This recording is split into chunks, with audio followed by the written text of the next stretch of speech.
This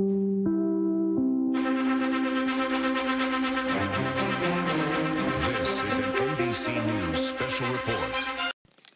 This is Two Raw Brokaw with some devastating news for Golden State Warrior fans. Despite the pleading and begging from Warriors officials and Stephen Curry, apparently Kevin Durant has decided to join the Brooklyn Nets. He will sign a 4-year, $164 million deal with the Brooklyn Nets to form the East Coast Super Team. All right, I had to do that in that voice, but this is Too Raw. And first of all, you want to donate to this channel, you want to show love to this channel, you can do so in the description box below. But according to multiple outlets and Fox News, MSN, and now Adrian Wojnarowski, Durant will sign a 4-year, $164 million deal with the Nets.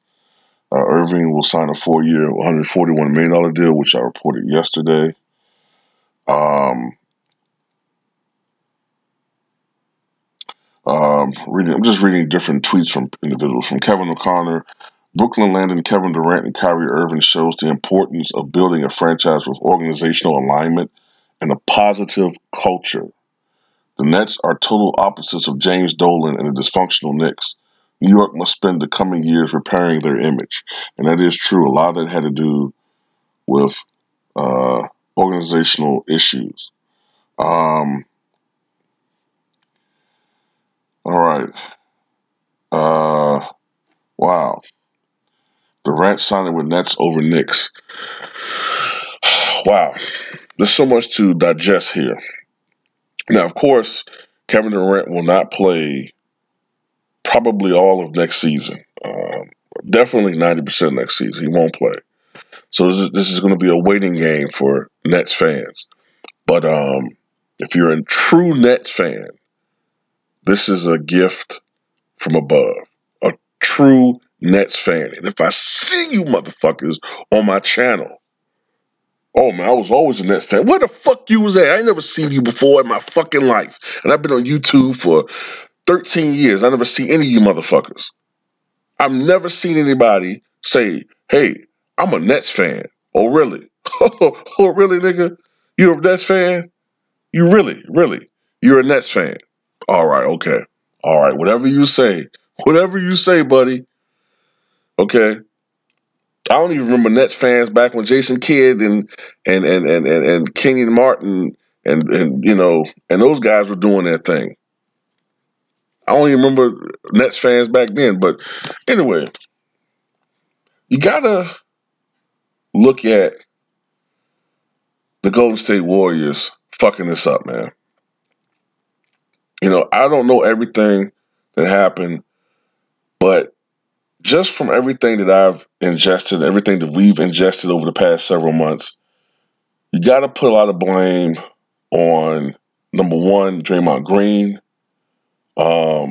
Whatever he said to Kevin Durant, and I know apparently he called him the B word and all that, right?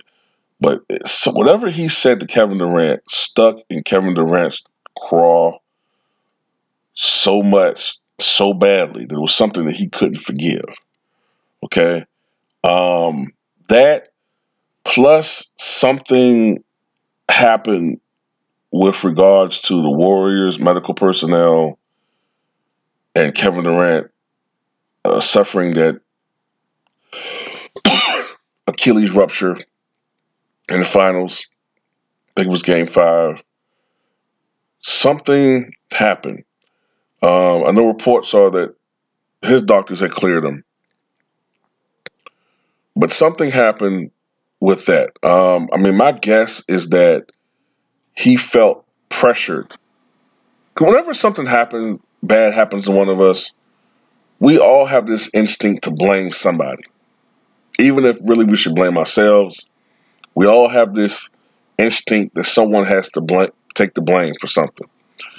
And you look at what Andre Iguodala said last week or earlier this week about how the Warriors were putting out misinformation about his injury from 2 years ago in the finals, or a year ago, however you look at it. Instead of a bone bruise, he had a fractured leg. And then you look at what he did this year with Kevin Durant, calling it a partial calf tear when everybody kind of suspected there might have been something closer to the Achilles. And I don't know, man. Something happened there. It'll come out eventually. But the trust issue was gone. Something was gone. A lot was gone and it could not be repaired.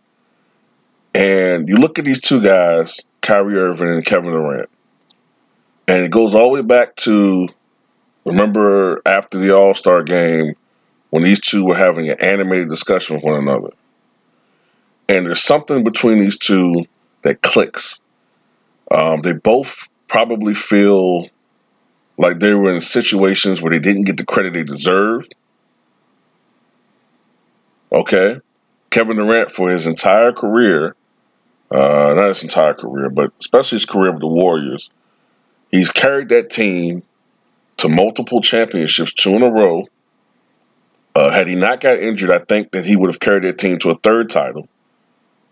But yet, you always see in the media how they always give the credit to Steph Curry. Now, that is Curry's team, but we all know that Curry wasn't the best player on that team. I don't care what you say in the comment section, you're wrong. Curry was not the best player on that team. Kevin Durant was the best player on that team.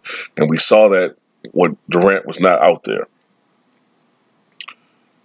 Kyrie Irving was the guy that hit the actual championship-winning shot for the Cleveland Cavaliers. But yet somehow LeBron James gets all the praise and glory. And then you see how Kyrie Irving was getting all this blame for what went wrong with the Boston Celtics. Even though Gordon Hayward stunk it up the entire year on offense and defense. But Kyrie Irving gets somehow the blame because they didn't go as far as they did the year before.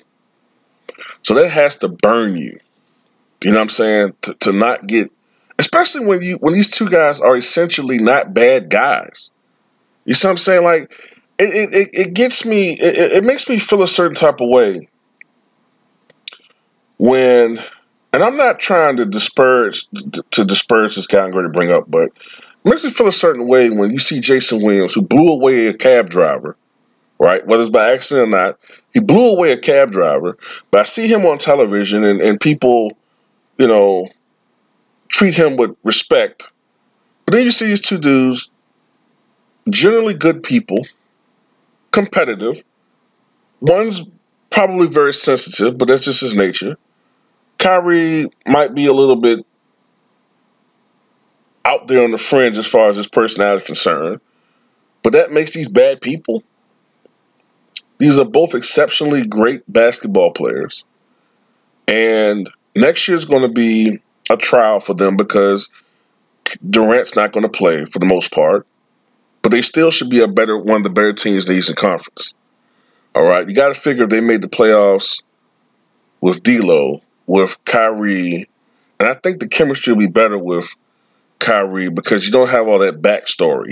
Kyrie's never played with these guys before, and I think from judging from the team, I'm pretty sure that Kyrie and some of the other guys have interacted to an extent, or you have maybe secondhand information, and you wonder how, can I coexist with these guys? And when you watch that team, the Nets play, you didn't get the impression that you had a whole bunch of egos on that team. And hopefully that's not the same issue with Kyrie and this team, but Kevin Durant will definitely be a figure that'll get rid of all of that. Because Kevin Durant, in my opinion, is reaching that icon status that you see with LeBron James and whatnot. So next year should be a successful year for them anyway. They should still make the playoffs.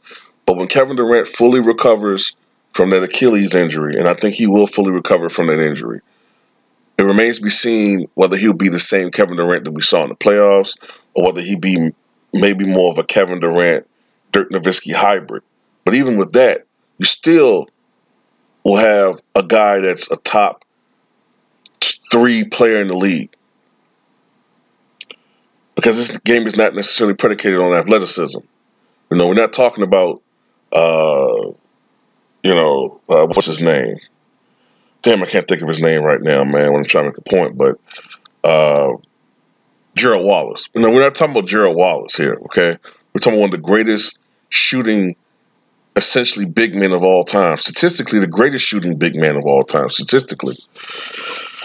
So this team will be something to watch in the near future, man. And but you got to look at the Warriors, man, how they dropped the ball in this situation. I mean, they really did. The Warriors really dropped the ball in this situation, and they've lost a hell of a player. And I also got to think, too, like I said this before I end this video, with Kevin Durant apparently officially joining the Brooklyn Nets, I think that makes it even more likely that Kawhi Leonard is going to go to the Lakers, because that ends the scenario of him going to the Clippers, because he would have had to have joined another guy on that team. That's not going to happen. I think he's going to go to the Lakers. Kawhi Leonard. I think he's going to go to the Lakers. That's just a guess on my part. Maybe he still will go to, resign the Raptors. But at this point, I think it's just each guy looking at what's the best scenario for them. And I think Kawhi, he's not an egotistical guy. He's not about stats. I think he's trying to go for the best position for him to win. And I think whatever lingering doubts that he might have about that's going to be squashed with this meeting with the Lakers. And I think that Kawhi Leonard is going to join the Lakers. That's just my opinion.